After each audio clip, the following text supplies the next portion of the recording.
morning students, welcome to the online class. So last class lo manam fermented dairy products kosam cheptunnam. So fermented dairy products lo yogurt anedi already నేను explanation చెప్పాను and second product ఏంటి అంటే cheese. So cheese అండి. So cheese is a fermented dairy product. So cheese అనేది ఎలా తయారు చేస్తారంటే it's resting of the milk in the form of whey. So milk ఒకవేళ ఎగ్జాంపుల్ ఏంటంటే కర్డ్ ఉంటుంది కదా, కర్డ్ పైన వాటర్ ఉంది. సో వాటర్ ని నథింగ్ బట్ వే అని పిలుస్తారు. సో వే సో ఈ వే అంటే ఫస్ట్ ఆఫ్ ఆల్ ఇక్కడ కర్డ్ ని అండ్ వే ని సెపరేట్ చేసేసిన తర్వాత చీజ్ అనేది తయారవుతుందండి. So cheese is a fermented dairy product. In this cheese contain 95% of water. 95% of water ఉంటాయి అండ్ రిమైనింగ్ 5% అనేది minerals. It contains minerals, vitamins అనేవి ప్రెసెంట్ అయి ఉంటుంది. సో చీజ్ యొక్క బేసింగ్ ఆన్ దర్ దాని యొక్క మ్యానుఫ్యాక్చరింగ్ బేస్ చేసుకొని and cheese are classified in 4 types. There are 4 types of cheese. First one, soft cheese, semi-soft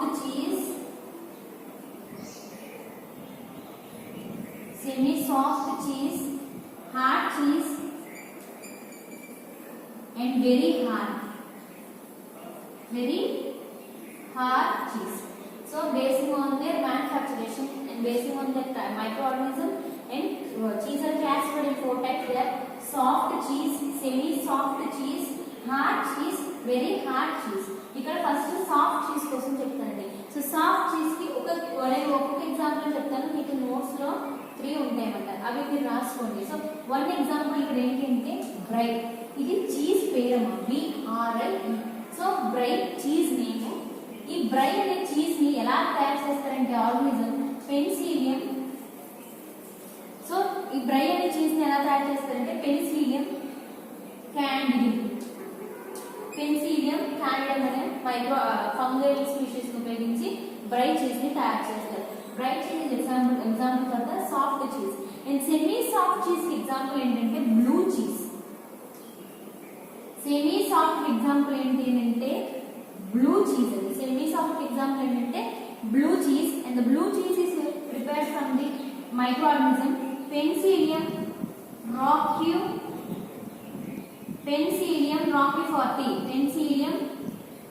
roquefort. So penicillium roquefort. So దీని ద్వారా blue cheese ని తయారు చేస్తారు, penicillium roquefort. And the next hard cheese కి example ఏంటి అంటే చిడార్ cheese. ఇవి పేర్లు నేను చెప్తున్న పేర్లు అండ్ మైక్రోఆర్గానిజం కూడా చెప్తున్నాను. So cheddar cheese. So cheddar cheese అనేది ఎలా తయారు చేస్తారంటే స్ట్రెప్టోకోకస్. చిడార్ చీజ్ అనేది ఎలా తయారు చేస్తారంటే స్ట్రెప్టోకోకస్ ని ఉపయోగిస్తారు. అండ్ వెరీ హార్డ్ చీజ్ కి చీజ్ నేమ్ ఏంటంటే పర్స్మోన్. ఓకేనా? So parmesan is prepared by the Lactobacillus bulgaricus ని యూజ్ చేస్తారు. బ్రై అనేది cheese name, blue cheese name, cheddar cheese name and personal name. And species ఏంటంటే penicillium candidum, penicillium roquefort, streptococcus and Lactobacillus bulgaricus. This is the types of cheese: soft cheese, semi-soft cheese, hard cheese and very hard cheese. Okay na? Next, preparation of cheese. So cheese వల్ల ఉపయోగాలు ఏంటి? First of all preparation చెప్తాను. So preparation of cheese coming to see the flow chart. మీరు flow chart కనుక observe చేస్తే in this there 4 steps లో and the first one is curd formation. And next separation and third ఏంటంటే salting and fourth one is ripening. So 4 steps ఉంటాయి. First the curd formation. First one curd formation and second one separation and third one salting and the fourth one ripening. First of all milk sample తీసుకుంటారు. So milk contains milk sugar, lactose and milk protein casein and beta carotene. So milk ని sample తీసుకున్న తర్వాత milk అనేది ఇక్కడ ఎలా అవుతుంటే curd కింద మారుతుంది. సో కర్డ్ కింద మిల్క్ అనేది కన్వర్షన్ జరగాలంటే అక్కడ మైక్రోబ్ని ఇనాక్యులేట్ చేయాలి, స్టార్టర్ కల్చర్ని యాడ్ చేయాలి. సో చీజ్ యొక్క ప్రొడక్షన్లో ఎస్కరిషియా సెకారోమైసిస్ సర్వేషియా అనేది ఎక్కువగా యూజ్ చేస్తారు. అండ్ డిపెండింగ్ అపాన్ ద టైప్ను బేస్ చేసుకుని ఇందాక నేను చెప్పాను కదండి, దాని ప్రకారం మైక్రో ఆర్గానిజంని యూజ్ చేస్తారు. సో చీజ్ ఎక్కువగా సెకారోమైసిస్ సర్వేషియా, ఈస్ట్లో సెకారోమైసిస్ సర్వేషియా స్పీషీస్ని ఉపయోగిస్తారండి. సో ఇక్కడ ఎనాక్యులేట్ చేసిన తర్వాత ఇక్కడ ఏమవుతుంది, కర్డ్ ఫార్మేషన్ అనేది జరిగిన తర్వాత కర్డ్ ఇక్కడ ఏం చేస్తారంటే కుకింగ్ 37 degrees దగ్గర కుకింగ్ చేస్తారు. కుకింగ్ చేసినప్పుడు ఇన్యాక్టివేట్ ది రెనెట్. సో ఇక్కడ రెనెట్ అనేది ఏమవుతుంది, ఇన్యాక్టివేట్ అవుతుంది. So rennet it is present in rennin అనే enzyme, it is present on the calf thymus, లాగ్ దూడ అంటారు కదండి. సో దాని యొక్క స్టమక్ లో ఈ రెనిన్ అనే ఎంజైమ్ మెయిన్ గా ప్రెసెంట్ అయి ఉంటుంది అనమాట. సో 37 degrees దగ్గర అక్కడ రెనిట్ అనేది ఇన్యాక్టివేట్ అయిపోతుంది. కుకింగ్ అంటే ఫస్ట్ ఆఫ్ ఆల్ మిల్క్ ని కుకింగ్ చేసిన తర్వాత ఇక్కడ ఏమవుతుందంటే separation, this is very important, separate చేయాలి. దేని సెపరేట్ చేస్తున్నారు, కర్డ్ ని వేరుగా అండ్ వాటర్ ని వేరుగా సెపరేట్ చేస్తున్నారు. ఆల్రెడీ స్టార్టింగ్ చెప్పారు, rest of the milk in the form of whey. So milk అంతా రెస్టింగ్ ఫార్మ్ లోకి వచ్చినప్పుడు పైన వాటర్ అనేది ఫార్మ్ అవుతుంది, దాని నథింగ్ బట్ వే అని పిలుస్తారు. సో ఇక్కడ కర్డ్ ని అండ్ వే ని సెపరేట్ చేసేస్తారు. అండ్ వే అనేది ఎక్కడ ఉపయోగపడుతుంది, it is used in fermentation media. Way is used in fermentation media. Fermentation media దగ్గర వేని వేస్ట్ ప్రొడక్ట్ కింద, అంటే ఎనీ వేస్ట్ వే అనేది మనకి యూజ్ అవ్వదు కాబట్టి ఫర్మెంటేషన్ మీడియా దగ్గర వేని ఉపయోగించుకుంటారు. సో ఇక్కడ కర్డ్ ని తీసుకోవాలి, this is important. So separation అయిపోయిన తర్వాత వేని కర్డ్ ని సెపరేట్ అయిపోయిన తర్వాత కర్డ్ ని తీసుకుంటారు. అండ్ కర్డ్ ని సెపరేషన్ అనేది సెకండ్ స్టెప్ కదా.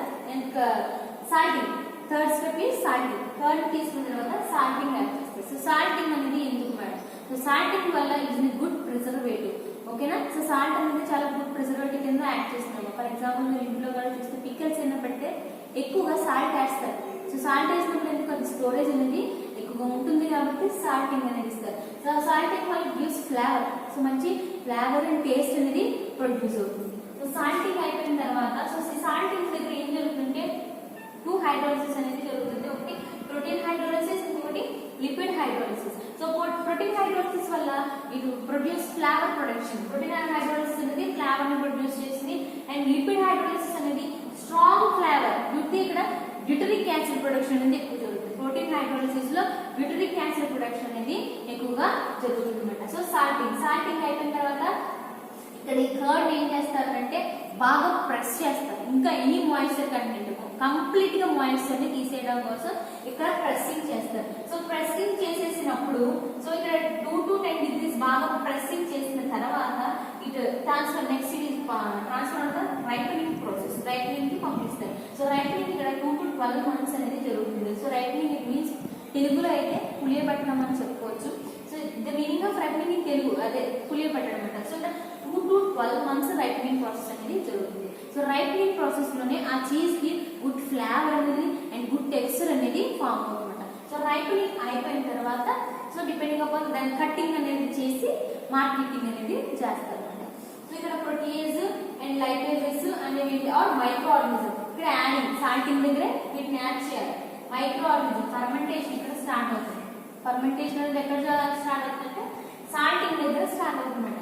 ఇక్కడ ప్రోటీయేజ్ అనే ఎంజైమ్ ఆర్ లైపేజెస్ అనే ఎంజైమ్ వేయడం వల్ల ఇక్కడ protein hydrolysis and lipid hydrolysis అనేది జరుగుతుంది, ఓకేనా. సో నెక్స్ట్ బాగా మొత్తం చీజ్ అంతా బాగా ప్రెస్ చేసేయాలి. సో ప్రెస్ చేసినప్పుడు ఎటువంటి మాయిశ్చర్ ఉన్నా ఒక లిటిల్ బిట్ ఇంకా మాయిశ్చర్ ఉంటే మొత్తం మాయిశ్చర్ పోయిన తర్వాత దాన్ని రైపనింగ్ అవుతుంది. రైపనింగ్ అయిన తర్వాత స్మాల్ పీసెస్ అయిపోయిన తర్వాత మార్కెటింగ్ అనేది చేస్తాయి. So cheese production, this is cheese production అనమాట. సో కంప్లీట్ చీజ్ ప్రొడక్షన్ మీరు డిస్కవరీ ఛానల్ కనుక చూస్తే complete starting to ending cheese production అనేది క్లియర్లీ ఎక్స్ప్లెనేషన్ జరుగుతుంది అనమాట. So these are 2 fermented dairy products. One is cheese and another one is yogurt. 2 dairy fermented products. So yogurt అనేది milk sample and cheese అనేది కూడా milk శాంపిలే. So అక్కడ fermented yogurt లో use చేసే బ్యాక్టీరియా అనేది స్ట్రెప్టోకోకస్ థర్మోఫిలస్, లాక్టోబాసిల్లస్ బైలరిస్. ఇది ఈస్ట్ కి వచ్చినప్పటికీ depending upon the type, soft చీజా, సెమీ సాఫ్టా, హార్డా అండ్ వెరీ హార్డా ఉంటుంది. జస్ట్ నార్మల్గా మీరు ల్యాబ్ లో కనుక చీజ్ యోగర్ట్ కనుక తయారు చేయాలి ప్రాక్టికల్ గా ఉంటే మీరు ఈస్ట్ ని యూజ్ చేసుకోవచ్చు, సెకారోమైసిస్ సర్వేషియా, ఓకేనమ్మా. సో అది yoghurt and next cheese. So next class లో మీకు మష్రూమ్ కల్టివేషన్ అనేది ఎక్స్ప్లెనేషన్ ఇస్తాను, ఓకేనమ్మా. Thank you students.